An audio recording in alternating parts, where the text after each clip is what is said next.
Kia Karakia tātou.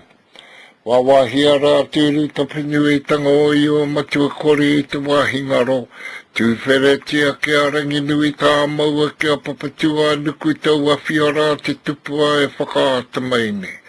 Hono rā tira tangata i rā tua whakahoki a te ngaonga o te whatumanawa ki te kōpua te whenua.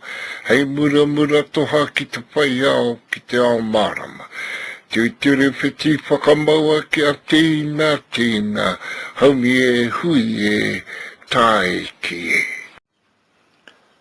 Ngā kōrero a Ruaumoko.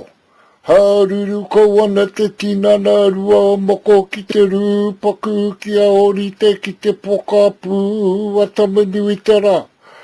Te kōrero e te wānanga pua, takataka pua, whiwhiu nuku o pua, whiwhiu rangi te maramahu nuku te maramahu rangi. Kua tāmbaua ki te rangi hāruru ki te rangi ngā horo.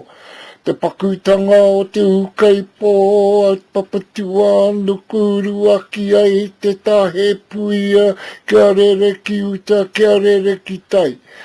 Ka ngā tata te papa neke neke hanga o ngā tūpuna mātua ka noho i hora i te kōpua te whenua ki roto i a papatua nuku e takotone. Pāno aramai te toki haumi e hui e tai ki e.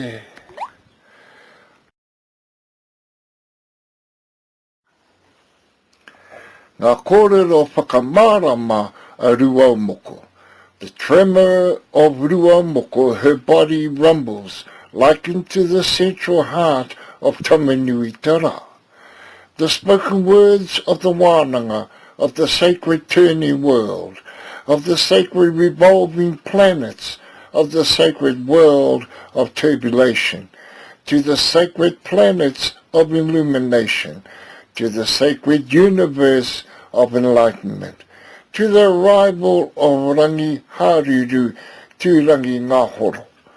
The explosive mountains of Papatuanuku spewing out its lava flow, sending it towards the shore and disappearing into the ocean. The ancestral land splits open, resting in the bonds of Papatuanuku. Whānō aramai te toki, haumi e hui e tae ki e.